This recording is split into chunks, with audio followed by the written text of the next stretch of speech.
Nabi Yunus. Ibu kenal Nabi Yunus? Di mana kenalannya? Sok tahu. Nabi Yunus itu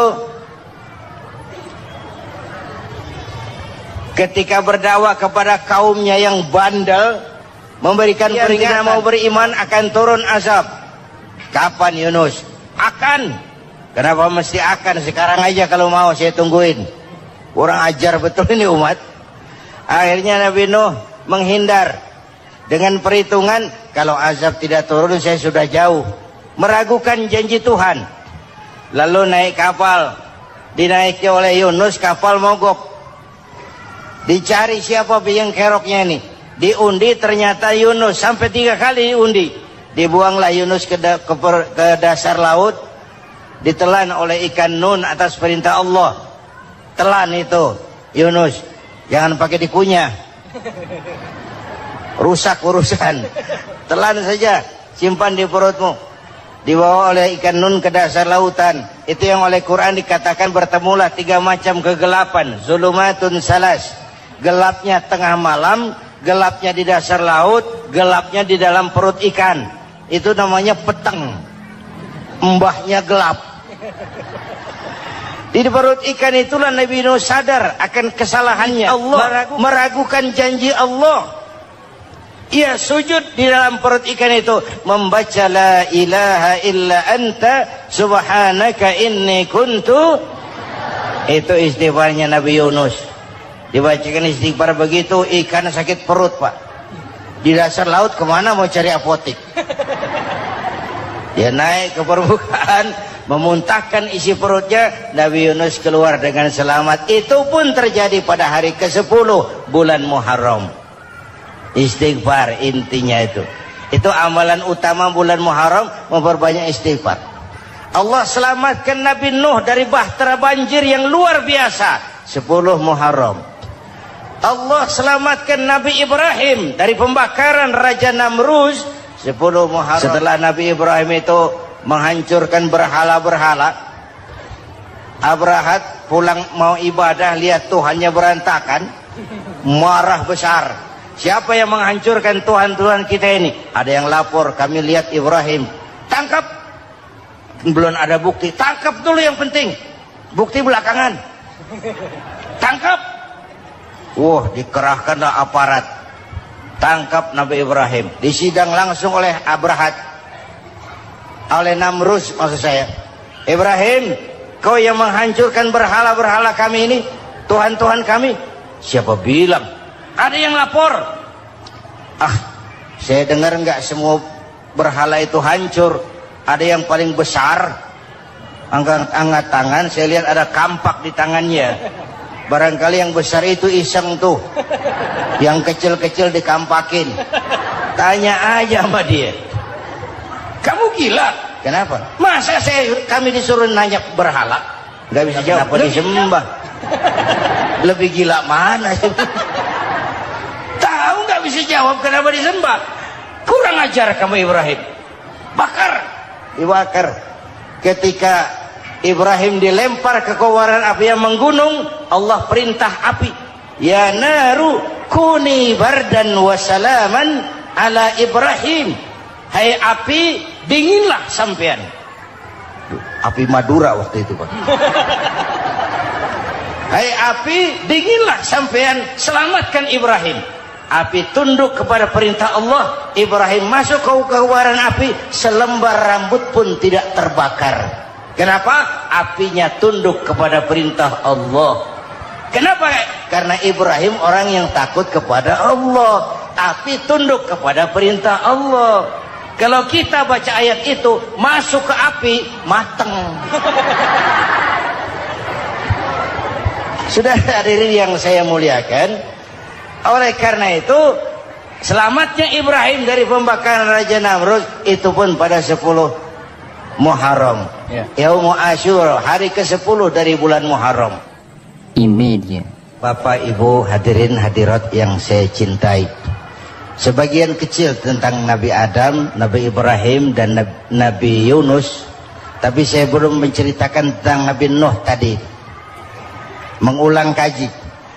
Nabi Nuh salah seorang rasul yang masuk ulul azmi 5 besar, karena memang perjuangannya menggambarkan satu usaha yang ulet dan luar biasa. Beliau diberi umur 950 tahun, lalu berdakwah selama 900 tahun, sore, pagi, siang, malam, dapat pengikut tidak lebih 80 orang, rata-rata 10 tahun satu.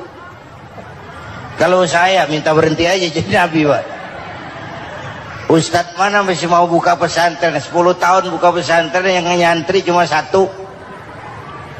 Pedagang mana yang masih mau dagang, 10 tahun dagang yang beli satu. Pimpinan partai mana yang masih mau kampanye, 10 tahun buka partai, yang nyoblos satu. Bangkrut. Umatnya bandel, kurang ajar, durjana, bajingan, tengik. Umatnya Nabi Nuh ini kalau diceramahi telinganya ditutup dengan tangannya.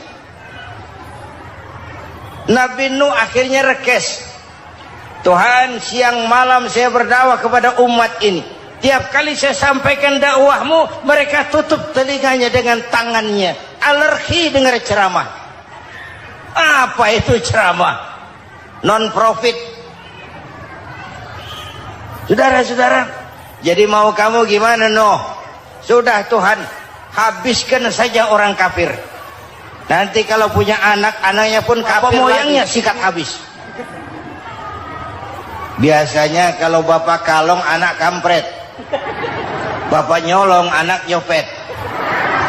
Fotokopi gimana aslinya? Hampir habiskan saja.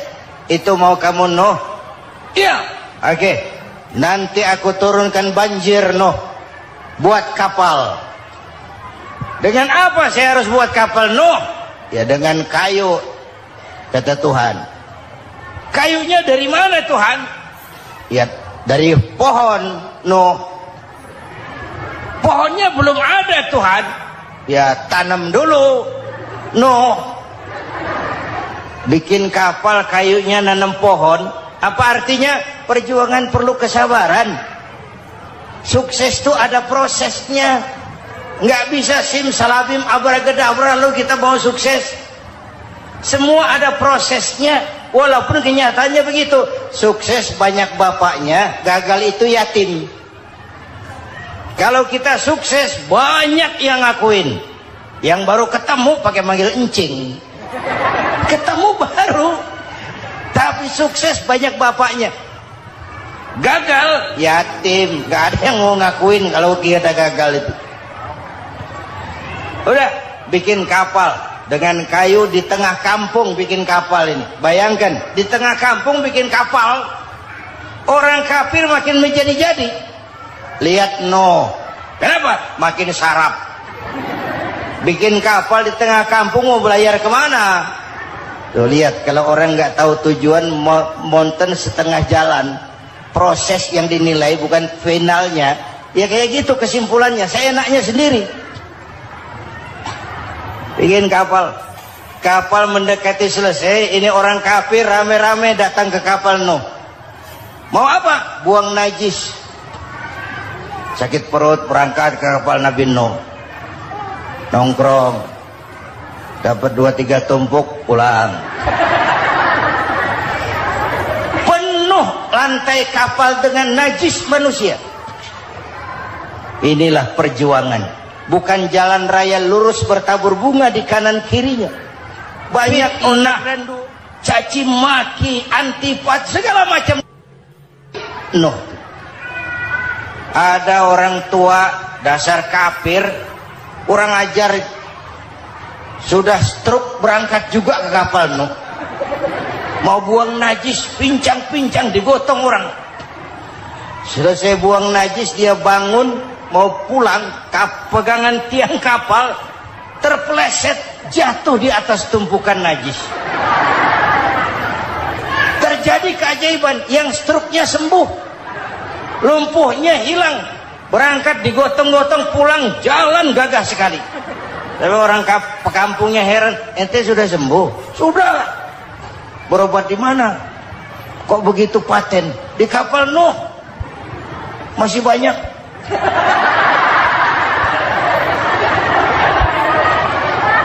Yang berasa perlu obat bawa rantang. Ambil bersih lagi geladak kapal itu. Sudah selesai Nuh? Selesai. Oke, kau orang yang beriman bersamamu, binatang serba sepasang, naik Nabi Nuh, naik orang beriman sepasang. Ini cikal bakal penyelamatan manusia, Pak. Naiklah orang beriman, sudah naik semua, Nabi Nuh kontrol. Ini contoh buat kita, kontrol. Sudah naik semua teman-teman, sudah. Pemimpin yang baik bukan cuma terima laporan di belakang meja. Laporan itu yang mana juga bagus. Sama juga kampanye yang mana juga merdu. Kalau aja yang dihitung. Pernah ada calon bupati kampanye janji, kalau saya berhasil kita akan banyak bangun jembatan di daerah kita. Rakyat ditanya, Pak, nggak ada sungai di kampung kita, Pak. Dia bilang, sungainya kita bangun sekalian. Udah kadung janji, mana pula orang mau bangun sungai itu. Saudara-saudara, kontrol. Jangan cuma tunggu laporan di belakang meja, semua laporan bagus. Ya, Bu? Bu,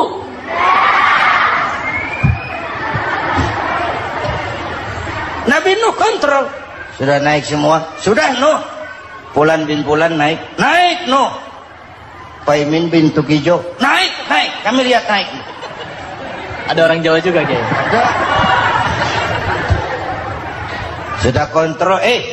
Kanan anak saya ikut nggak naik kapal? Kami tidak lihat itu Nuh. Kanan. Ini potret. Bapaknya aktif ke masjid, ibunya rajin ke majelis taklim, anaknya keleleran kemana-mana. Bukan di sini, di Prancis. Udah di sini insya Allah sama.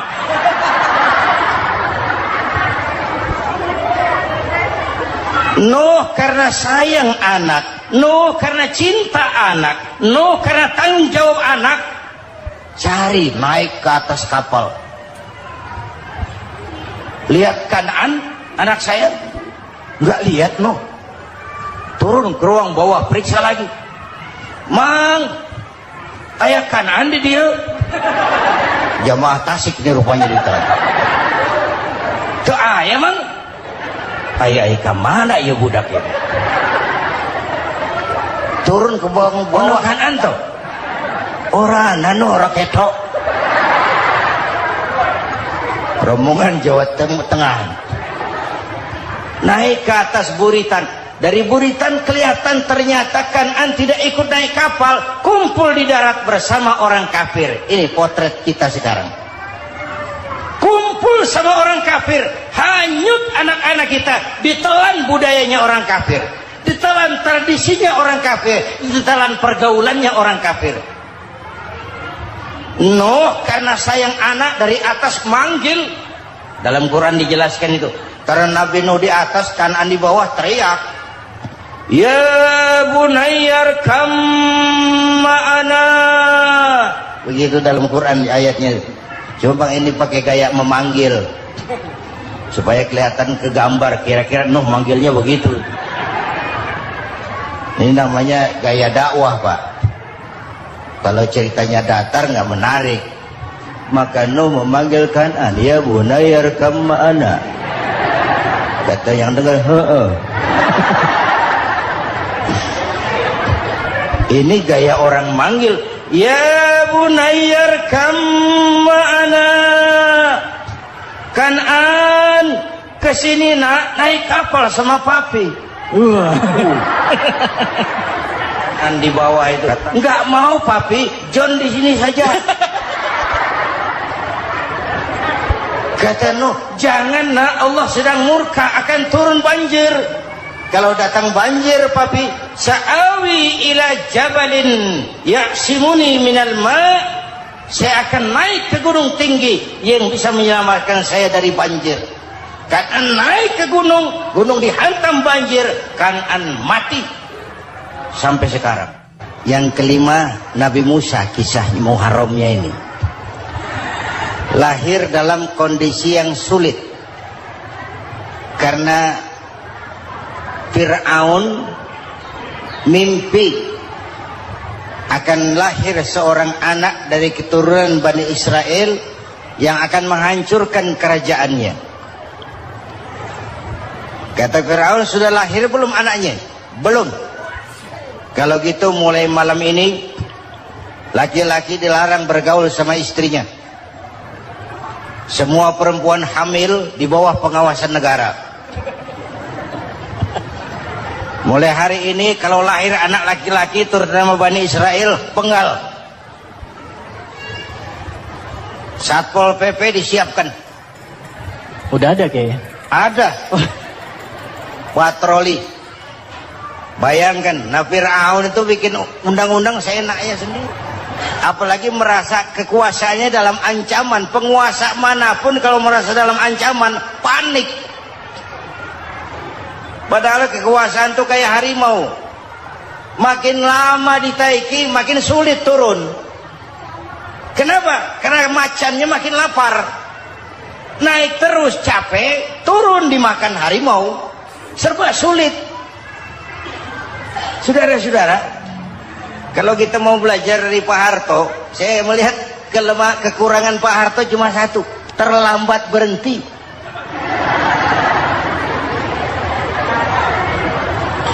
Terlambat berhenti. Di sekelilinginya banyak tukang-tukang jilat, tukang-tukang semir. Pak, kalau tidak ada bapak kami bagaimana, Pak? Bapak Ibu hadirin yang saya hormati, tapi kehendak Allah terjadi.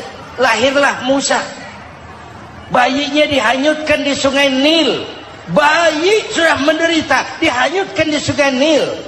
Dan akhirnya besar di lingkungan istana Fir'aun. Diriwayat oleh Ratu Aisyah, perempuan Fir'aun. Setelah mulai berjuang, terjadilah itu. Musa dan pengikutnya dikejar oleh Fir'aun. Sampai di tepi laut, Allah wahyukan Musa, lempar tongkatmu ke laut. Dalam kondisi darurat, mukjizat tiada jalan. Kondisi darurat. Kalau tidak, mukjizat itu maunya Allah, bukan maunya Nabi. Nabi nggak kuasa. Allah yang mau. Tapi hidup Nabi bukan mukjizat, manusiawi. Tidak mentang-mentang ada mukjizat tongkat, tiap sulit main tongkat. Nggak usah berjuang kalau begitu. Itu darurat menyelamatkan umat. Tongkat dilempar ke laut, laut terbelah. Laut terbelah. Itu secara visualnya bisa kita lihat dalam film The Ten Commandments. Udah nonton belum? Urusan nonton kalah sama Ustadz bagaimana sih? Ten Commandments, 10 firman Tuhan. Tekniknya bagus loh. Bagaimana laut terbelah. Musa lewat, Fir'aun mengejar. Musa sampai di ujung sana, Fir'aun masih di sama tengah perjalanan. Laut nutup kembali. Laut menutup kembali, Fir'aun tenggelam. Cengap-cengap di lautan. Begitu nafas sampai di tenggorokan, Fir'aun sambil cengap-cengap itu, amantu bi Rabbi Musa wa Harun. Duh, kalau begini mah saya juga percaya sama Tuhannya Musa. Mereka mau jengkel, goblok loh. Terlambat sekarang. Ditenggelamin terus. Modar. Musa selamat. Fir'aun mati. Jenazahnya, jasadnya terdampar di pinggir laut. Beberapa waktu kemudian ditemukan di balsam, diawetkan. Itu sesuai janji Quran. Wa kadzalika nunajjika bi badanika litakuna liman khalfaka ayah. Kami selamatkan badan kamu agar jadi pelajaran bagi orang-orang sesudah kamu nanti. Janji Quran tepat. Janji itu 14 abad yang lalu. Jasad Fir'aun ditemukan, dimumi, diawetkan, dibalsem di bawah nama Farao Ramses II. Sekarang tersimpan di Museum Negara di Mesir. Kapan-kapan nanti ibu main ke Mesir, mampir. Naik ojek paling berapa itu? Oh, orangnya tinggi, hidungnya mancung, pokoknya pantaslah jadi Fir'aun. Selamatnya Musa di kejaran Fir'aun di ujung sana itu terjadi pada hari ke-10 bulan Muharram, yang oleh orang Nasrani diperingati dengan hari raya Paskah. Mereka melaksanakan puasa, mensyukuri nikmat keselamatan dari kejaran Fir'aun.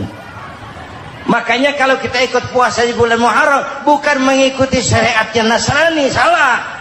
Karena Nabi mengajarkan, itu sumbernya, bukan ikutan sama ibadahnya Israel.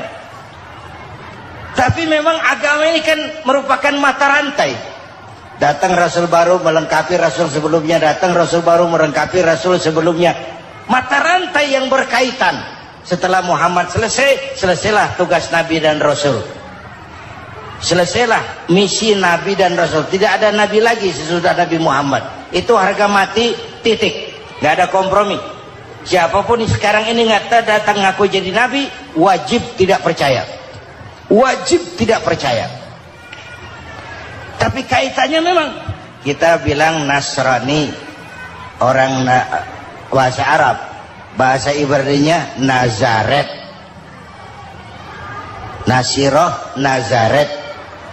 Itu beda dialek. Kita Daud, dia David.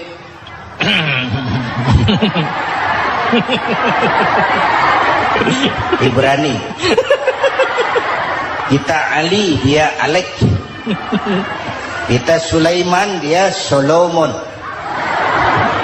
Kita Camat, dia Comot. Ini yang ngomong ini comot sembarang. Ini dia. Bapak dan Ibu jamaah yang saya cintai, pertanyaan pertama, hijrah qalbiyah. Ada hijrah badaniyah, hijrah fisik yang dilakukan Nabi dan sahabat dari Mekah ke Madinah. Itu hijrah badaniyah. Ada hijrah qalbiyah, hijrah hati. Dan ini yang kita perlukan sekarang. Karena refleksinya akan membias kepada alur kehidupan. Kalau hati kita mau berhijrah, fisik akan ngikuti. Hijrah dari tempat, dari malas ibadah menjadi rajin ibadah. Hijrah dari maksiat kepada yang ma'ruf, dari berpecah belah menjadi bersatu. Hijrah seperti itu yang sangat kita perlukan. Apalagi masyarakat ini paternalistik. Kita harus hijrah mental sekarang ini. Maka yang disampaikan tadi benar. Seorang ketua MK siap mengundurkan diri kalau terbukti anak buahnya terlibat suap. Itu walaupun siap, tapi sudah angin segar buat rakyat. Bahwa masih ada banyak insya Allah pejabat kita yang punya harga diri. Walaupun ada juga pejabat kita yang muka tembok, kulit badak, kuping kebo. Muka tembok, kulit badak, kuping kebo. Biasanya kalau kereta api tabrakan di negara-negara maju, Menteri Perhubungannya mundur. Di kita petugas palang pintu dipecat. Jauh sekali Menteri sama petugas palang pintu. Benar diadili yang krocok-krocok, kopral-kopral itu. Padahal hadisnya jelas, ar-rashi wal murtashi finnar. Yang nyuap dan yang nerima suap, dua-duanya neraka. Kasus potret belakangan ini, yang nerima suap, yang diuber, yang nyuap aman, yang nyuap aman, yang korupsi pajak dikecil-kecilin, yang ngemplang pajak aman. Padahal ngemplang pajaknya triliunan. Padahal dia sudah dikasih fasilitas oleh negara mengelola sumber daya alam negara yang artinya milik rakyat. Dia harus bayar pajak uang pajaknya dikumpulkan bagi sebesar-besar kemakmuran rakyat. Itu tindakan merugikan rakyat. Karena itu betul, saya setuju, hijrah qalbi yang perlu kita lakukan sekarang. Hijrah hati. Kita ini bangsa Indonesia seperti timnas. Timnas sekarang anak-anak muda sudah berani pakai baju PSSI. Iya. Kenapa? Menang. Coba kalau kalah terus, nanti menang. Tapi bangsa Indonesia itu memang seperti timnas. Namanya kesebelasan. 11 orang. Walaupun ada pemain bintang ya ada presiden, gubernur, menteri, itu bintang-bintang. Tapi bintang baru ada artinya kalau dibantu 10 pemain yang lain. Cristiano Ronaldo. Siapa itu? Penyerang tengah Real Madrid. Bintang. Lionel Messi. Siapa lagi itu? Barcelona. Bercelana.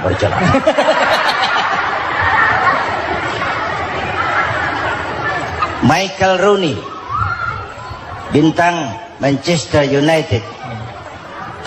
Ronaldo baru bintang, Messi baru bintang kalau ada 10 pemain yang lain. Bagaimanapun hebatnya Cristiano Ronaldo, kalau sendirian lawan satu kesebelasan, babak belur. Itulah kita, bangsa Indonesia. Kita satu kesebelasan, harus saling memperkuat.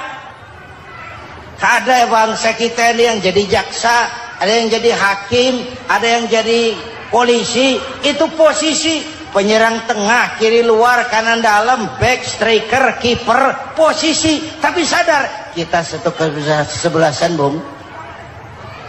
Jangan bikin gol ke gawang sendiri. Kalau punya bola bagus, operan dong sama temannya. Yang bisa menciptakan gol, operan. Ada yang jadi pengusaha besar, bagus boleh. Punya untung besar, operan. Kasih masjid, kasih pesantren, operan. Ini kesebelasan kita kalau punya bola pelitnya setengah mati, Pak. Nggak mau ngoper. Bawa sendiri, mending bikin gol. Enggak. Kita ini satu kesebelasan. Satu sama lain harus saling memperkuat. Bahwa ada penyerang tengah, itu si posisi. Tapi kalau memang peluang memungkinkan, ayo dong operan. Saya iri sama kesebelasan Nasrani di Indonesia. Mereka kalau punya bola operannya cakep. Gereja cepat selesai, rumah sakit Kristen cepat selesai. Kenapa? Operannya bagus. Kita ini kalau punya bola bawa sendiri, nggak mau ngoper. Maka masjid nggak selesai-selesai. Madrasah banyak yang bocor.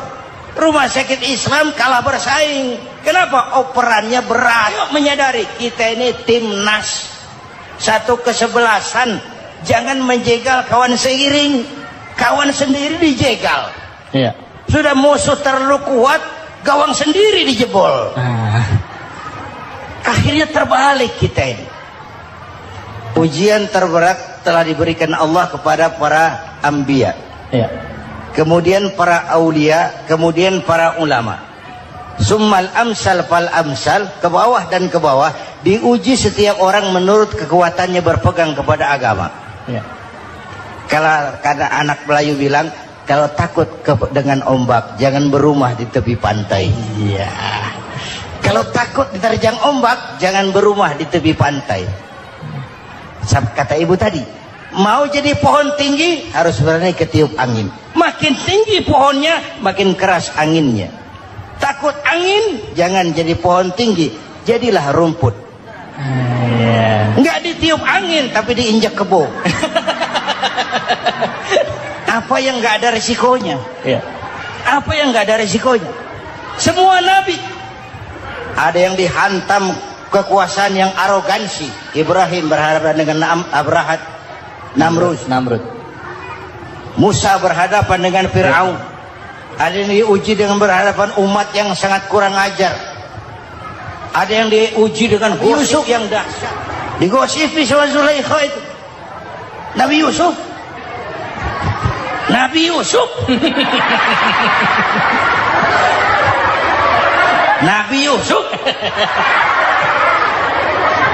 Ya. Yang namanya gosip itu kan menyebarkan keburukan orang.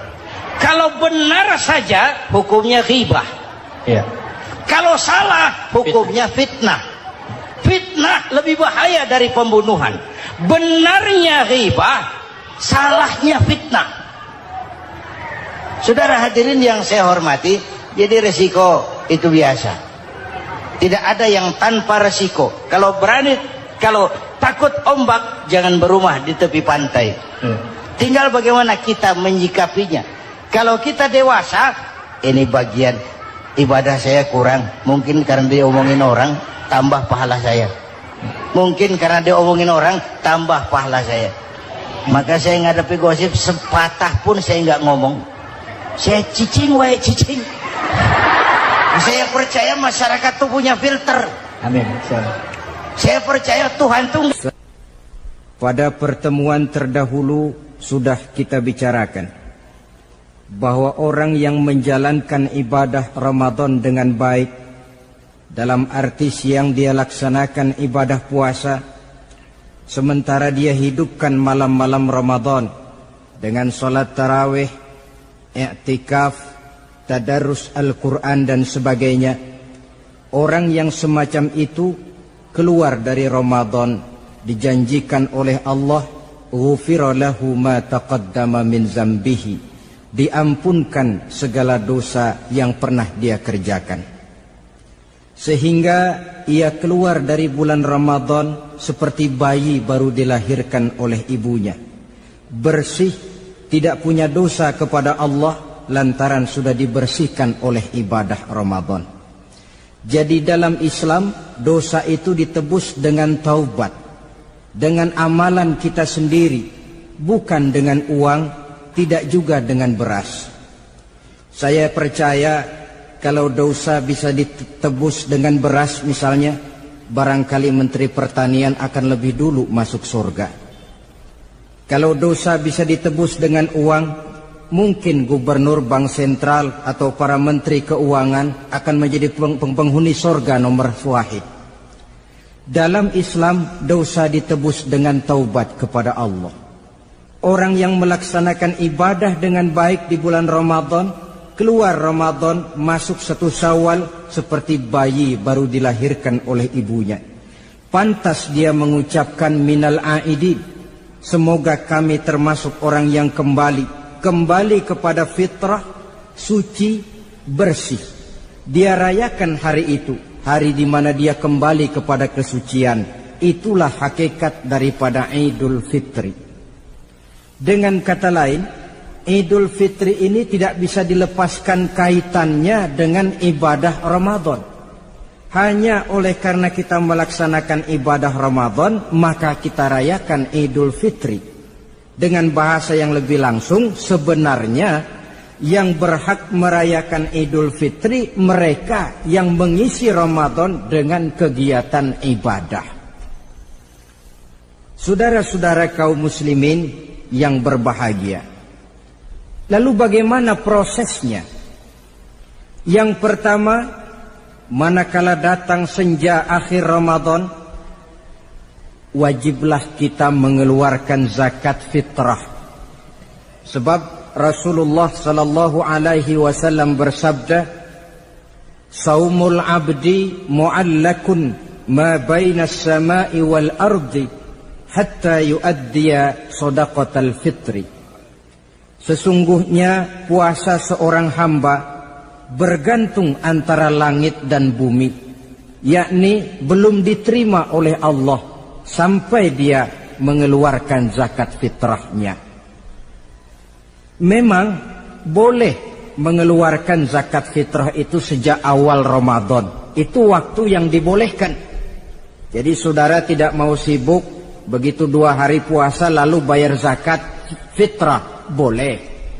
Tetapi waktu yang wajib sejak terbenam matahari akhir Ramadan.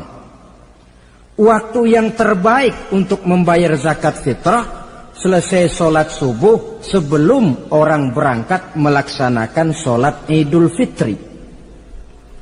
Waktu yang makruh setelah orang selesai sholat Idul Fitri lalu baru bayar zakat fitrah, makruh di situ.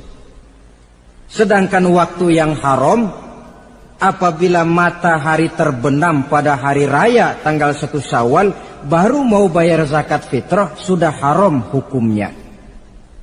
Jadi diawali dengan membayar zakat fitrah. Dan ini merupakan realisasi daripada latihan puasa, cinta kepada fakir miskin. Orang bilang kan bulan Ramadan itu katanya bulan latihan. Kata orang Jawa, month of training. Bulan latihan. Apa sih perlunya latihan? Kalau PSSI masuk latihan, tentu keluar latihan mainannya makin bagus. Elias Pikal masuk latihan, keluar latihan gaya tinjunya makin hebat. Itu perlunya latihan. Kalau latihan tiap hari tapi main kalah terus, orang kan bilang buat apa latihan kalau main kalah terus. Kita muslimin selama Ramadan sebulan penuh masuk latihan.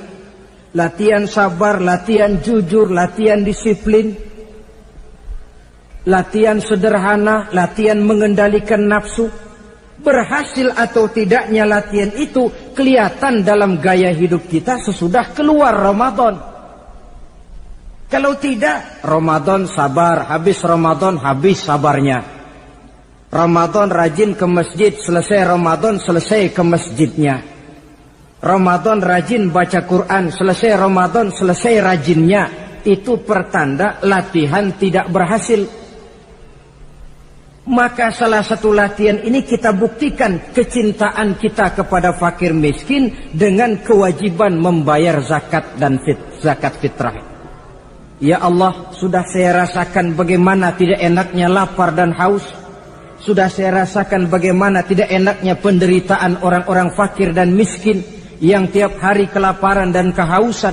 Sebagai pertanda ya Allah, saya keluarkan zakat fitrah ini untuk orang-orang fakir dan miskin. Itu kita keluarkan pada saat matahari akhir Ramadan terbenam. Masuk malam pertama bulan Syawal. Malam takbiran kalau istilah di kampung kita ini. Allah Subhanahu wa taala dalam Al-Qur'an menjelaskan walitukmilul iddata. Hendaklah engkau sempurnakan jumlah bilangan hari puasamu. Berpuasa sebulan penuh. 30 hari atau lebih sering 29. Bila sudah sempurna hari puasa itu, walitukabbirullah, hendaklah engkau agungkan Allah. Hendaklah engkau bertakbir. Oleh karena itu disunahkan menghidupkan malam 1 Syawal, malam hari raya Idul Fitri itu dengan memperbanyak takbir. Sejak matahari terbenam selesai sholat maghrib, kita kumandangkanlah kalimat takbir itu dari rumah ke rumah, dari surau ke surau, dari masjid ke masjid, dari kampung ke kampung, pertanda rasa syukur kita yang tiada terhingga kehadirat Allah Subhanahu wa taala, Tuhan yang Maha Esa dan Maha Kuasa. Entah kenapa, bila matahari akhir Ramadan terbenam, datang malam 1 Syawal, berubah perasaan kita. Sedih menjadi gembira, sukar menjadi mudah, hati yang tadinya digenangi air kebencian berubah menjadi hati yang penuh dengan cinta kasih kepada sesama. Kumandang takbir bagi orang-orang yang hidup tinggal di rantau, mengingatkan dia kepada kampung halamannya. Terkenang dia sungai tempat dia mandi, lapangan tempat dia bermain. Oi, kampuang nan jauh di mato katanya. Sehingga orang-orang yang tinggal di tanah rantau diusahakannya benar supaya bisa berlebaran pulang mudik katanya, nak berkumpul dengan sanak keluarganya. supaya lebih mudah bersilaturahmi sambil mengenang masa-masa lalu di kampung halaman. Jadi setelah zakat fitrah kita tunaikan, sambutlah malam Idul Fitri itu dengan memperbanyak takbir. Ini disunahkan. Menghidupkan malam lebaran dengan memperbanyak takbir. Bukan memperbanyak bakar petasan. Itu kan pekerjaan mubazir. Dan mubazir itu jelas perbuatan setan. Ada yang bilang katanya bakar petasan itu nambah syiar. Syiar macam mana datang dari petasan? Sebagian lagi berjaga-jaga juga, tapi bukan dengan memperbanyak takbir. Bergadang-gadang di pinggir jalan, ngebut dengan kendaraan aneka warna. Tidak itu yang diajarkan agama. Berkumpul kita di surau, berkumpul kita di masjid, paling kurang berkumpul di rumah dengan keluarga. Ramai-ramailah kita bertakbir, memanjatkan puji dan syukur kepada Allah. Ya Allah, kalau tidak lantaran petunjukmu, sulit rasanya melaksanakan perjuangan yang berat sebulan penuh ini. Melatih diri, membina takwa, mengharap ridha. Dengan lapar melilit perut, dengan haus mencekik kerongkongan. Bersyukur kami kepadamu ya Allah. Dan sebagai pertanda kami kumandangkan kalimat takbir, memuji keagungan dan kebesaranmu. Allahu Akbar, Allahu Akbar, Allahu Akbar, walillahil hamd. Saudara-saudara kaum muslimin rahimakumullah. Di dalam satu hadis dari Ubadah bin Samit diriwayatkan oleh Imam Tabrani, bersabda Rasulullah sallallahu alaihi wasallam, "Man ahya lailatal fitri lam yamut qalbuhu yauma tamutul qulubi." Barang siapa yang menghidupkan malam Idul Fitri, maka hatinya itu tidak akan pernah mati pada saat hati-hati orang lain menjadi mati. Kita yang paling khawatir dalam hidup ini, pada saat hati kita sudah mati selagi jasad masih hidup. Menjadilah kita bangkai berjalan dalam pandangan Allah. Badan hidup tapi hati mati, bangkai berjalan dalam pandangan Allah. Jadi ini hakikat merayakan Idul Fitri. Puasa Ramadan sebulan penuh, malamnya ibadah, menunaikan zakat fitrah, lalu malamnya menghidupkan malam dengan takbiran. Yang terjadi kan kita lihat adat yang dibesarkan, ibadat ditinggal. Puasa tidak, taraweh apalagi, lebaran kurang seminggu sudah lebih sibuk dia daripada yang puasa. Ke pasar kayaknya pasar mau dibeli semua. Rumah pun dicat, dikapur, baju diperbarui. Itu kan kulit. Memang lebih bagus kalau kulitnya baik, isinya pun baik. Tapi yang lebih penting daripada sekedar kulit adalah isi. Hakikat merayakan Idul Fitri kembali kepada kesucian. Kita bersih, tidak punya dosa kepada Allah. Itu kita rayakan. Dengan apa? Nah, oleh seorang ulama, Al-Imam Zakiyuddin Abdul Azim bin Abdul Quwa Al-Munziri, diberikan contoh bagaimana Rasulullah sallallahu alaihi wasallam itu merayakan Idul Fitri. Beliau berkata, yuhibbu sallallahu alaihi wasallam ayyuqabilal 'ida bil bisri was surur. Rasulullah sallallahu alaihi wasallam cinta, senang menyambut Idul Fitri bil bisri was surur, dengan muka gembira dan dengan sikap sukacita. Jadi merayakan Idul Fitri bil bisri was surur, muka menunjukkan kegembiraan. Kenapa gembira? Sudah berhasil berjuang sebulan penuh. Bukan gembira lantaran di rumah banyak dodol, kue, pakaian serba baru, sepatu pun serba baru. Bukan itu yang kita gembira. Gembira lantaran telah berhasil berjuang mengalahkan nafsu, memenuhi perintah Allah, melaksanakan puasa. Gembira lantaran kita kembali suci seperti bayi baru dilahirkan oleh ibunya. Bil bisri, muka menunjukkan kegembiraan, cerah di malam itu sampai di hari lebarannya. Jadi walaupun barangkali oleh karena kesulitan ekonomi tidak terbeli itu baju yang baru, tidak terbeli itu sepatu yang baru, tidak terbeli itu makanan dan kue seperti tetangga, jangan sampai mengurangi kegembiraan kita. Tidak boleh menyambut lebaran itu dengan manyun. Tahu manyun? Mukanya sudah macam asam sama kukusan. Tidak ada menunjukkan sikap kegembiraan. Nabi menghadapi hari itu bil bisri was surur, dengan muka cerah dan dengan sikap gembira. Tapi gembira dalam arti tetap pada jalur kontrol. Lalu apa lagi? Wa taubatu lillahi ta'ala, dengan tetap melaksanakan taubat kepada Allah. Wan nadam 'alal khataya, menyesal terhadap segala kesalahan yang pernah dikerjakan. Itu yang dilakukan baginda Nabi di hari raya. Wa masalihatil khusum, memperbaiki orang-orang yang bermusuhan. Wal akhzi binasiril mazlum, menolong orang-orang yang teraniaya. Wasillatil arham, melaksanakan silaturahmi.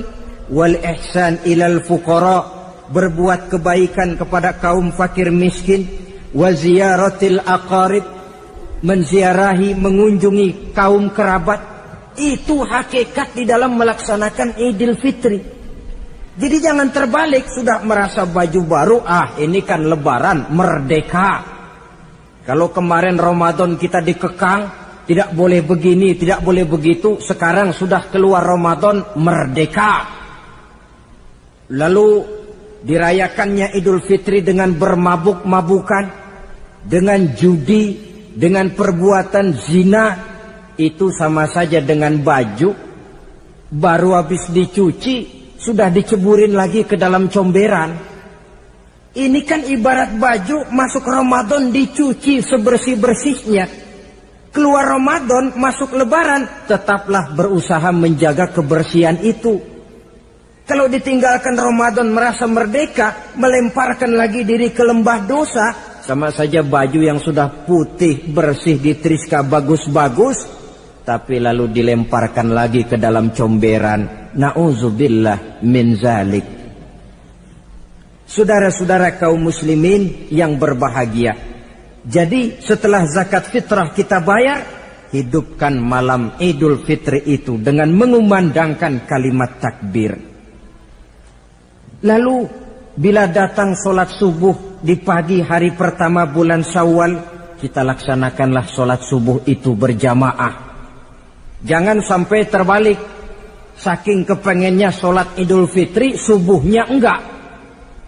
Ini kan sama saja kata orang nyari jarum kapak hilang. Tak membela yang sunnah, yang wajib disia-siakan. Sholat Idul Fitri itu sunnah saja hukumnya. Sholat subuh wajib. Masakan yang wajib kita tinggalkan, lalu yang sunnah kita kejar-kejar. Terbalik tentunya. Lalu manakala usai kita sholat subuh masih mengumandangkan takbir, bersiap-siaplah kita untuk berangkat menunaikan sholat Idul Fitri. 2 rakaat, lalu diiringi dengan khutbah hari raya Idul Fitri. 2 khutbah, seperti khutbah Jumat itu. Khutbah pertama dan khutbah kedua.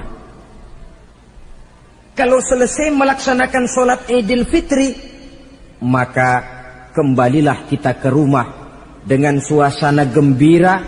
Untuk apa? Untuk berhalal bihalal. Istilahnya untuk berlebaran, saling meminta maaf. Kenapa? Dengan ibadah Ramadan, dosa kita kepada Allah insya Allah bersih. Tapi kan kita tidak cuma berbuat dosa kepada Allah, kita juga berbuat salah kepada sesama manusia. Dosa kepada Allah, taubat langsung kepadanya, sonder pakai calo. Tidak bisa saudara bikin dosa kepada Allah, datang ke rumah saya, Pak inilah saya kasih uang, tolong mintakan taubat saya kepada Allah. Ya tidak bisa. Dosa kepada Allah langsung bertaubat kepadanya. Tapi dosa kepada sesama manusia, Allah belum akan memberikan ampun kalau kita belum minta maaf kepada yang bersangkutan. Ini sulitnya. Kalau saudara dosa meninggalkan sholat, tobat kepada Allah. Tapi kalau dosa kepada sesama manusia, saudara mencuri sendal orang, cara taubatnya bagaimana? Pertama menyesal, kenapa mencuri? Yang kedua berjanji tidak akan mencuri lagi. Yang ketiga meninggalkan perbuatan mencuri. Dan yang keempat, sendal orang pulangin. Tidak bisa saudara mencuri sendal, Tuhan taubat, nggak lagi-lagi nyolong sendal, tapi sendal orang dibekap terus, nggak dipulang-pulangin, ya tidak termasuk taubat itu. Itulah sebabnya selesai sholat Idul Fitri, kita pun meminta maaf. Nah, siapa yang harus lebih utama kita mintakan maaf? Satu riwayat menjelaskan bahwa selesai sholat Idul Fitri, para sahabat mendengar Rasul mengucapkan amin sampai 3 kali. Amin, amin, amin. Heran para sahabat, ini Rasulullah tidak ada angin, tidak ada hujan, kenapa amin sampai 3 kali? Mereka pun bertanya, ya Rasul, tadi amin sampai 3 kali kenapa? Kalian tidak tahu? Tidak tahu ya Rasul. Begini, tadi itu selesai sholat, turun malaikat Jibril kepada saya. Beliau berkata, ya Muhammad, saya hendak berdoa kepada Allah. Maukah kau mengaminkan? Silahkan Jibril, berdoalah, saya akan mengaminkan. Rasul berdoa, Nabi mengaminkan. Doanya berisi 3 macam permohonan, maka Rasul pun 3 kali mengucapkan amin.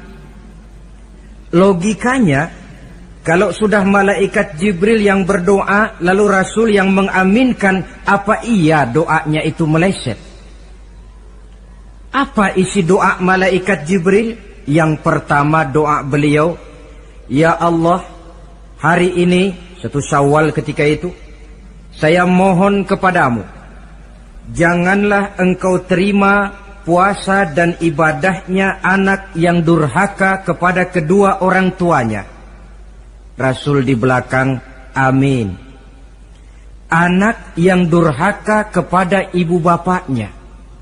Ya Ramadan dia puasa di siang hari, malam dia tarawih, dia tadarus Al-Quran. Kalau sudah durhaka kepada ibu bapaknya, ibadahnya didoakan oleh malaikat Jibril, diaminkan oleh Rasul agar tidak diterima oleh Allah Subhanahu wa ta'ala. Sebab itu manakala usai sholat Idul Fitri, pulang kita ke rumah, bersimpuhlah kepada ibu bapa, meminta maafnya, meminta ridhonya. Ibu kita yang telah mengandungkan kita, melahirkan kita antara pilihan hidup dan mati. Bapak yang pergi pagi pulang sore, peras keringat banting tulang untuk mendidik dan membesarkan kita. Demi setelah kita yang anak ini jadi orang, kadang-kadang lupa kacang akan kulitnya. Bagaimanapun tinggi status sosial seorang anak, bagaimanapun banyak gelar di sandangnya, bagaimanapun kayanya dia, kalau sudah durhaka kepada kedua orang tuanya, alamat hidup tidak akan memperoleh keberkahan. Doa malaikat Jibril yang kedua, ya Allah, hari ini saya mohon kepadamu, jangan engkau terima puasa dan ibadahnya suami istri yang tidak saling memaafkan. Sebab itu seorang suami, seorang istri, selesai turun sholat Idul Fitri, hendaklah berlapang dada si suami memaafkan istrinya, meridhokannya. Si istri pun bersimpuh meminta maaf dan ridho suaminya. Istri yang durhaka kepada suaminya. Sebab itu tidak heran kalau Rasul dalam satu hadis pernah menjelaskan, ayyumam ra'atin matat wa zawjuha anha radin illa dakhalatil jannah. Kalau ada seorang perempuan meninggal dunia, suaminya ridho kepadanya, itu perempuan akan masuk surga. Ini artinya, kalau seorang perempuan meninggal, suaminya tidak ridho kepadanya, biar dia tukang sholat, biar dia ahli puasa, biar dia hadir di majelis taklim manapun, meninggal tidak diridhoi suaminya, pintu surga belum dibukakan sampai suaminya ridho kepadanya. Saudara kaum muslimin rahimakumullah, harta adalah amanat dan akan kita pertanggungjawabkan. Allah melebihkan rizki sebagian kita dari yang lain agar kita saling tolong menolong, bantu membantu. Nabi janjikan, siapa yang meringankan beban saudaranya muslim di dunia, Allah akan meringankan bebannya di akhirat nanti. Sebuah jaminan dari baginda Nabi. Si orang yang kita bantu barangkali tidak bisa membalas, Allah yang akan membalas lewat jalan lain yang tidak pernah kita sangka-sangka. Selalu berusaha menyimpan sesuatu yang bisa membawa manfaat, baik untuk dirinya, untuk anak cucunya, maupun untuk keluarganya, untuk masa kini dan masa depannya. Kadang simpanan itu berbentuk uang, kadang berupa tanah, lain saat berbentuk pabrik, dan lain sebagainya. Sementara masa depan yang paling pasti adalah akhirat. Jika untuk masa depan dunia kita rela memeras keringat, membanting tulang, pergi pagi dan pulang petang, menyimpan uang, menyimpan tanah, menyimpan pabrik, pernahkah kita merenung jika satu saat kiamat datang, kita dibangkitkan dari kubur masing-masing, berdiri di padang mahsyar untuk mempertanggungjawabkan seluruh kegiatan hidup kita di dunia ini, lalu kita akan menuju ke alam akhirat. Sudahkah kita mempunyai simpanan untuk akhirat kita? Pada pertemuan kali ini saya ingin menyampaikan sebuah hadis di mana Rasulullah sallallahu alaihi wasallam bersabda, "Arba'un min kanzil jannah." Simpanan sorga ada 4 macam. Yang pertama, ikhfa'us sadaqah, menyembunyikan sedekah. Saudara-saudara kaum muslimin, sebagaimana yang kita maklum bahwa Allah Subhanahu wa taala melebihkan sebagian rezeki dari kita terhadap yang lain. Ada yang kaya, ada yang setengah kaya, ada yang miskin, ada yang setengah miskin, dan selanjutnya. Ada yang gajinya kecil tapi penghasilannya gede. Ada yang penghasilannya gede tapi nggak punya gaji. Ada juga yang memang gajinya gede dan penghasilannya gede. Kelebihan rezeki merupakan sunnatullah dan tidak harus membuat kita merasa lebih dari yang lain. Bahkan sebaliknya, kelebihan itu harus membuat kita ringan tangan untuk menolong mereka yang memang memerlukan pertolongan. Kalau saudara diberikan ilmu, maka pertanyaan akhirat cuma satu: ilmumu kau amalkan untuk apa? Kalau saudara diberikan umur yang panjang, pengadilan akhirat juga bertanya satu: umurmu kau habiskan di mana? Tapi kalau saudara diberikan harta, pengadilan akhirat akan bertanya dua: hartamu kau dapat dari mana? Kau belanjakan kemana? Dari mananya ditanya, dan kemananya juga ditanya. Oleh karena kita akan dimintakan pertanggungan jawab, maka amanah yang bernama harta ini harus kita gunakan dengan sebaik-baiknya. Ada penggunaan yang merupakan kewajiban, itu zakat namanya. Ada penggunaan yang sewaktu-waktu, itu infak namanya. Ada yang lebih sewaktu-waktu lagi, dan itu sedekah namanya. Zakat dia terikat oleh haul dan nisab, oleh putaran batas waktu dan ukuran dari harta itu sendiri. Sedangkan infak terikat oleh situasi dan kondisi perekonomian seseorang. Sedangkan sedekah tidak terikat dengan apapun. Dalam kondisi seperti apapun kita bisa melakukan sedekah dengan yang terkecil sekalipun. Sampai-sampai Rasulullah sallallahu alaihi wasallam mengajarkan, la tahqiranna minal ma'rufi syai'an walau an talqa akhaka biwajhin talik. Atau ada hadis, tabassumuka fi wajhi akhika laka shadaqah. Senyumanmu kepada temanmu adalah sedekah. Jadi untuk melakukan sedekah tidak harus dalam berbentuk uang. Dengan ilmu kita bisa sedekah, dengan tenaga kita bisa bersedekah, dengan pikiran kita bisa bersedekah, bahkan senyum kepada teman itu pun sedekah. Jadi kalau sedekah dengan uang memang belum punya uang, nyengir aja banyakin. Itu asal pada tempatnya, jangan lalu ketemu tiang listrik cengengesan. Tentu tidak pada tempatnya dan tidak wajar. Nah, sedekah yang paling dicintai Allah adalah sedekah yang disembunyikan. Artinya jauh dari sifat riya.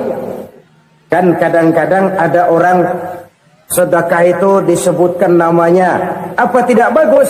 Kalau memang niatnya ikhlas, ya bagus-bagus saja. Untuk memberikan sugesti kepada yang lain. Di Fulan bin Fulan nyumbang sekian, diumumkan. Boleh kalau niatnya untuk memberikan rangsangan kepada yang lain supaya dia menyumbang lebih besar dari orang tadi. Tapi kalau itu mendatangkan riya, maka sedekah yang paling dicintai Allah adalah sedekah yang disembunyikan. Tangan kiri saja tidak tahu apa yang diberikan oleh tangan kanan. Sedekah yang dilakukan dengan ikhlas akan merupakan perbendaharaan surga, tersembunyi dari pandangan orang lain, tidak seorang pun tahu. Karena memang sikap yang baik adalah melupakan kebaikan dan mengingat kesalahan. Itu salah satu ciri orang bahagia. Orang yang selalu mengingat kesalahannya dan berusaha melupakan segala kebaikannya. Kalau dia akan berada kebaikan, dia tidak bisa ikut, dia merasa rugi karena dia merasa belum pernah berbuat baik. Tapi kalau akan melakukan kesalahan baru, dia ingat kesalahan yang sudah-sudah, sehingga terhalang baginya untuk melakukan satu kesalahan baru. Demikianlah saudara-saudara, bahwa Allah melebihkan rizki sebagian kita dari yang lain, agar terjadi tolong-menolong dalam kehidupan ini. Jadi kesenjangan yang nature, kesenjangan yang alami, itu sunnatullah. Ada yang kaya, ada yang miskin, ada yang kelas menengah. Nah, kenapa lalu sekarang kita berusaha mengentaskan kemiskinan? Oleh karena adanya kesenjangan struktural. Kalau yang kaya bisa semakin kaya, kenapa yang miskin tidak bisa naik jadi ikut sedikit kaya? Sebab pada dasarnya Islam adalah agama yang sejak turunnya sudah berupaya memerangi kemiskinan. Bahkan dikatakan kemiskinan itu mendekatkan kepada kekufuran. Orang kalau miskin udah dekat banget sama kafir. Gampang menjadi kafir. Berapa banyak saudara-saudara kita yang oleh karena soal perut, oleh karena soal materi, terpaksa meninggalkan dan menanggalkan akidahnya. Menjual petunjuk yang diberikan Allah dengan kesenangan dunia yang cuma sebentar ini. Na'udzubillah, summa na'udzubillah. Jadi makin kita sembunyikan satu sedekah, semakin banyak perbendaharaan kita di surga. Sedekah yang paling dicintai Allah adalah sedekah yang disembunyikan. Malahan ada seorang sufi, dia punya kebiasaan kalau pergi sholat Jumat dia bawa uang, itu uang dia taruh di bawah tikar masjid. Dia niat sedekah kepada siapa saja yang nemuin itu duit. Maksudnya apa? Supaya yang nemuin nggak tahu siapa yang punya duit. Demikian dia saking ingin menyembunyikan sedekahnya. Karena sifat riya itu bisa memakan amal kita sendiri. Riya itu termasuk menyebut-nyebut kebaikan kita. Orang yang suka nepuk dada, sedikit-sedikit ngitungnya kalau nggak gua. Tuh kalau nggak gua tuh yang belah situ, kalau nggak gua, kalau nggak gua. Iya, kalau nggak lu kenapa emang? Orang yang suka menepuk jasa, tuh biasanya memang begitu, saudara-saudara. Kalau perang lagi berkecamuk, orang nggak sempat ngaku jadi pahlawan. Tapi begitu perang selesai, yang kagak kenal bedil ngaku pahlawan, mas. Itu sesuatu yang biasa. Oleh karenanya, orang-orang yang ikhlas dalam bersedekah, disembunyikannya sedekah itu Allah cinta betul. Malahan ada hadis memberikan jaminan, inna sadaqatal mar'il muslimi tazidu fil umri wa tadfa'u mitatas su'i. Sesungguhnya sedekahnya seorang mukmin tazidu fil umri, bisa menambah umur panjang. Wa tadfa'u mitatas su'i, dan menyelamatkan manusia dari mati secara su'ul khatimah. Jadi siapa yang kepengen panjang umur, banyaklah sedekah. Yang bosan hidup, pelit terus. Sedekah menambah panjang umur dan menyelamatkan manusia dari mati secara su'ul khatimah. Pak, katanya umur itu nggak bisa ditambah, nggak bisa dikurangin. Kapan? Kalau ajal sudah datang. Fa idza jaa ajaluhum la yastakhiruna sa'atan wa la yastaqdimun. Kalau ajal datang tidak bisa dimajukan, tidak bisa dimundurkan. Itu kalau ajal sudah datang. Tidak bisa lagi umur ditambah dikurangi, sudah datang. Tapi kalau belum datang, itu kan haknya Allah. Mau ditambah, mau dikurangi, hak prerogatif Allah. Sebagai pencipta manusia, Allah Maha Kuasa dan Maha Mampu. Sedekah ini menambah panjang umur dan menyelamatkan manusia dari mati secara su'ul khatimah. Itu orang mati kan sama ya, kondisinya mati, nggak nafas. Tapi hakikat mati kan lain-lain. Ada yang mati itu husnul khatimah, baik akhirnya. Misalnya lagi ngaji mati, lagi sholat mati, lagi sedekah mati. Ini yang dinamakan dengan husnul khatimah, baik di akhirnya. Sebaliknya ada yang su'ul khatimah, jelek di akhirnya. Ini yang jadi catatan akhir. Lagi nyekek botol, mampus. Lagi banting kartu, modar. Su'ul khatimah, jelek pada akhirnya. Sedekah menyelamatkan manusia dari mati secara su'ul khatimah. Dan kita semua kepengen mendapat husnul khatimah, jauh dari su'ul khatimah. Oleh sebab itu yang bisa menyelamatkan kita dari penyakit itu antara lain adalah sedekah yang disembunyikan, yang dikerjakan dengan ikhlas karena Allah, tidak karena kepengen dipuji orang, tidak karena ingin dikatakan orang pemurah. Sebab orang dermawan itu orang yang memberi tanpa harus diminta. Kalau masih harus diminta, ya belum dermawan namanya, masih harus diminta. Kalau nggak diminta ya tulus, lolos, polos. Saudara-saudara kaum muslimin rahimakumullah, harta adalah amanat dan akan kita pertanggungjawabkan. Allah melebihkan rizki sebagian kita dari yang lain agar kita saling tolong menolong, bantu membantu. Nabi janjikan, siapa yang meringankan beban saudaranya muslim di dunia, Allah akan meringankan bebannya di akhirat nanti. Sebuah jaminan dari baginda Nabi. Si orang yang kita bantu barangkali tidak bisa membalas, Allah yang akan membalas lewat jalan lain yang tidak pernah kita sangka-sangka. Ada orang tanya, Pak, ini ada orang nyumbang masjid sambil marah-marah, bagaimana? Saya bilang sumbangannya aja ambil, marahnya jangan. Marahnya jangan diambil, itu urusan dia. Saudara-saudara kaum muslimin rahimakumullah, umat Islam ini kan umat yang punya potensi besar. Kadang kita merenung, kenapa kadang-kadang pembangunan masjid kok lambat sekali? Kalau hotel hari ini peletakan pertama, bulan depan peresmian. Supermarket hari ini peletakan batu pertama, minggu depan peresmian. Tapi kalau sudah yang namanya masjid, kadang-kadang peletakan batu pertama sekaligus jadi batu terakhir. 3 tahun, 4 tahun, campur nebar jala di jalanan, duit dijaring kayak ikan sepat. Apa tidak ada orang Islam yang kaya? Banyak. Apa tidak ada pengusaha muslim yang jadi konglomerat? Ada.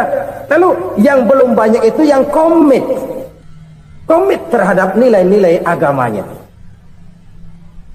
Akhirnya kita jatuh jadi umat yang lemah. Belum ada pengusaha konglomerat muslim buka pabrik supermi cap beduk misalnya umpamanya atau pabrik kecap cap sorban supaya identitas keislamannya sedikit kelihatan. Kita jatuh jadi umat yang lemah karena potensi tidak terinventarisir dengan baik. Kita ini ibarat kompor yang cuma matengin nasi orang lain. Potensi kita dimanfaatkan oleh orang lain. Ukhuwah Islamiyah kita baru terbatas kepada silaturahmi. Ukhuwah di bidang ekonomi kita lemah, ukhuwah di bidang kebudayaan kita lemah, apalagi ukhuwah di bidang politik kita lebih rapuh lagi. Padahal ukhuwah itu adalah totalitas kehidupan manusia, menyangkut ipolek sosbud, memerlukan nilai-nilai ukhuwah. Jadi oleh karena itu mari kita menyadari di dalam harta kita, walaupun kita yang cari pergi pagi pulang sore peras keringat banting tulang, di sana ada harta anak yatim, di sana ada hak masjid, di sana ada hak pesantren, di sana ada hak jihad. Berbahagialah seseorang apabila dia oleh Allah dijadikan keran. Keran itu menyimpan air, tapi tidak untuk dirinya, tapi disalurkannya kepada mereka yang memang memerlukannya. Saudara-saudara kaum muslimin rahimakumullah, ini yang pertama. Jadi perbendaharaan surga adalah menyembunyikan sedekah. Orang lain nggak tahu, kita pun nggak pernah ngitung-ngitung. Kita anggap lewat begitu saja, padahal itu deposit akhirat. Satu. Yang kedua, perbendaharaan surga itu apa? Wa kitmanul musibah, menyembunyikan kesulitan. Kadang orang takut menghadapi kesulitan, tapi makin kita merenung, hidup ini kan sebenarnya urusan. Takut sama urusan ya jangan hidup. Tandanya orang hidup itu kalau punya urusan. Urusan melupakan problem, problem sering menimbulkan kesulitan. Kesulitan bukan untuk ditakuti, tapi untuk diatasi dan dicarikan jalan keluarnya. Siapa sih orangnya yang nggak pernah sulit-sulit? Makin tinggi status sosialnya, makin gede urusannya. Makin tinggi kualitas imannya, makin berat tingkat kesulitannya. Cuma memang yang namanya enak itu seperti pelangi. Biang lala itu nggak pernah di atas kepala kita, di atas kepala orang melulu. Lo sih enak lo, kata kita. Dia juga bilang yang enak kan lo. Pelangi itu nggak pernah di atas kepala kita. Kata tukang beca, aduh enak ya naik Mercy. Kata tukang beca, apa yang di dalam mobil Mercy? Aduh enak bener tukang beca, di jok ngeringkuk ngorok pulas bener. Saya kamar pakai AC sejuk, tempat tidur sutra empuk, alga spring bed, kulak kulik nggak bisa pulas kalau belum minum Valium, belum tidur. Enak bener tukang beca, di jok ngorok nggak tahu wetan kulon.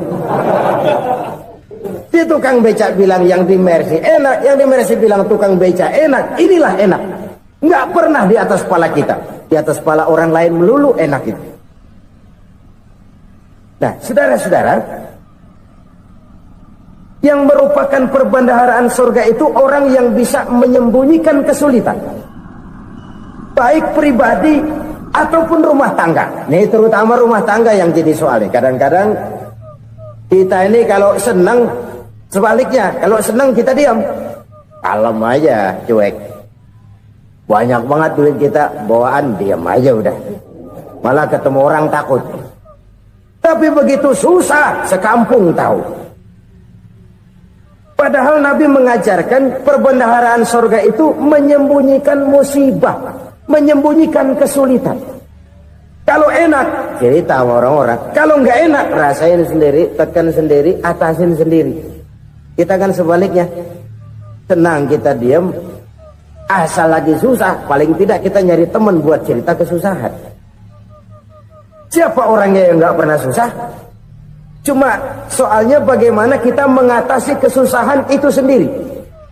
Begitu juga misalnya kalau orang sudah berumah tangga, itu orang tuanya harus menjadi tempat dia cerita yang enak-enak saja. Yang nggak enak rasain berdua, selesaikan berdua, atasin berdua. Jangan dibalik. Asal senang diam, giliran susah aja. Maknya laporan. Terbalik. bisa menjaga security informasi. Maka nama bayam keluar diem, malah seluitan. Enak amat lo makan daging ayam. Security informasi. Saudara-saudara kaum muslimin rahimakumullah, ujian yang terberat itu yang pernah diberikan kepada para nabi, para rasul, para aulia, para ulama. Makin tinggi keimanan, makin berat bentuk kesulitan. Ayo saya kemukakan satu contoh saja. Ada seorang nabi yang kaya, nabi kaya, namanya Nabi Ayub. Iblis kalau orang begini kan keki, ibadahnya rajin, kaya. Yang kayak begini susah digodain. Kalau ibadahnya rajin, miskin, kali bisa disogok. Jadi imannya mantap, ibadahnya rajin, kaya, nabi lagi. Oh, tapi namanya iblis, nggak kurang akal. Laporan, Tuhan, kenapa Les? Ya ini bahasa saya, bahasa Qurannya sih nggak gitu. Itu hambamu yang namanya Ayub, dia rajin ibadah cuma karena dikasih kaya aja. Coba kasih miskin dia, berhenti dia sembahyang. Ah, kamu bisa aja. Saya tahu Ayub itu hambaku yang ikhlas. Saya buktiin Tuhan, silahkan. Dibuktiin lah, iblis turun ke alamin. Yang mula-mula dia lakukan, dia rusak sawah ladang Nabi Ayub. Dia binasakan binatang ternak Nabi Ayub. Sehingga dalam waktu singkat, jatuhlah Nabi Ayub dari orang paling kaya jadi orang paling miskin. Beliau masih ibadah di mihrab dalam masjid. Datang iblis. Saudara Ayub, ya, lagi ngapain? Ibadah. Nyembah Allah, nyembah Allah. Oh, percuma. Kenapa? Tuhan yang ente sembah nih, dia udah bikin miskin ente.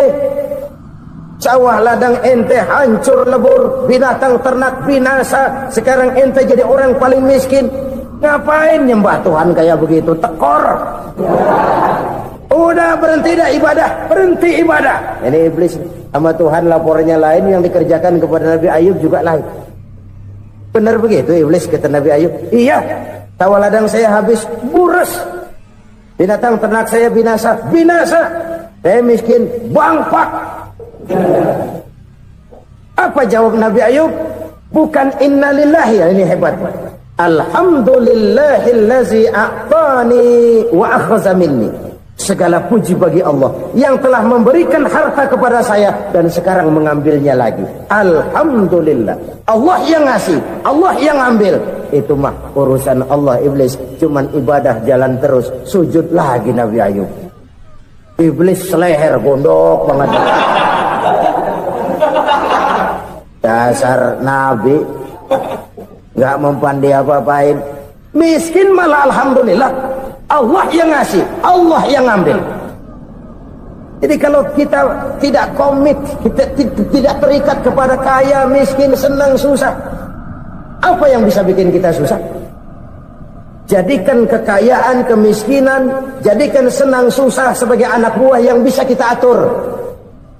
Jangan kekayaan ngatur kita, jangan kemiskinan ngatur kita. Kita yang harus mengatur mereka. Senang, susah, kaya, miskin, bahagia, sengsara, jadikan itu anak buah yang bisa kita atur. Kalau sekarang kita kaya, lain saat boleh jadi kita miskin, semiskin-miskinnya. Allah yang ngasih, Allah yang ngambil. Tenaga mana yang bisa menghalangi? Ibadah jalan terus. Iblis makin gondok.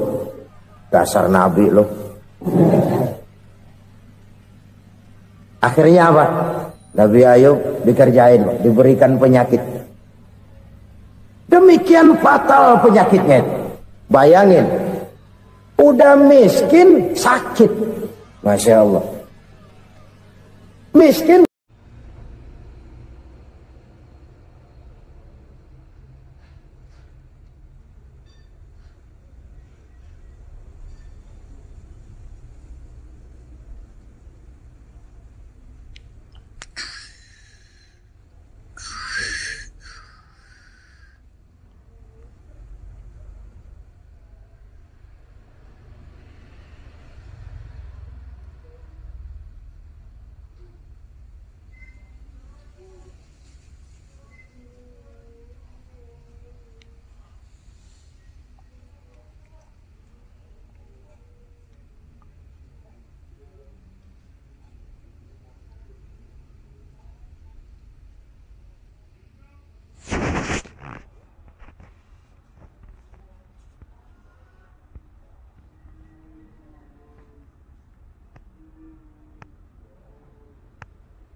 Allah.